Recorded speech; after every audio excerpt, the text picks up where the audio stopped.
என்றும் 16 மார்க்கண்டேயன் என்பது போல எவ்வளவுதான் வயசானாலும் எப்பவுமே இளமையாக காணப்படுபவர் நடிகை த்ரிஷா. 40 வயதாகும் இவர் சிம்ரனின் ஜோடி திரைப்படத்துல அவரது தோழியாக நடித்து அறிமுகமானாங்க. அதற்கு பிறகு 2002ஆம் ஆண்டு நாயகியாக சூர்யாவின் மௌனம் பேசியதே படத்துல நடிக்க அவரது திரைப்பயணத்தின் வெற்றியின் உச்சத்துக்கே போனது. இடையில ஹிட் காணாத த்ரிஷா 96, பொன்னியின் செல்வன் படங்கள் மூலம் மீண்டும் டாப் நாயகியாக கலக்கியிருக்கிறாங்க. லியோ படங்களுக்கு பிறகு விடாமுயற்சி, ராம், ஐடென்டிட்டி, தக் லைஃப் என பல படங்கள்ல பிஸியா நடிச்சிட்டு வராங்க. அடுத்தடுத்து பட வாய்ப்புகள் குவிந்து வர தற்போது ஒரு படத்துக்காக த்ரிஷா புதிய விஷயம் ஒன்ன கத்துட்டு வராங்க. அதாவது நடிகை த்ரிஷா தெலுங்குல புதிய படம் ஒன்ல கமிட் ஆகியிருக்காங்க. படத்துக்கு சிரஞ்சீவி தான் ஹீரோ.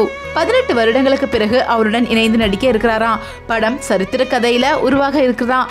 இதுல அவர் ஒரு வீர பெண்மணியான ஆக்ஷன் ரோல்ல நடிக்கணும் அப்படிங்கிறதுக்காக குதிரை ஏற்றம், களரி சண்டை போன்ற பயிற்சியில் ஈடுபட்டு வராங்களாம்.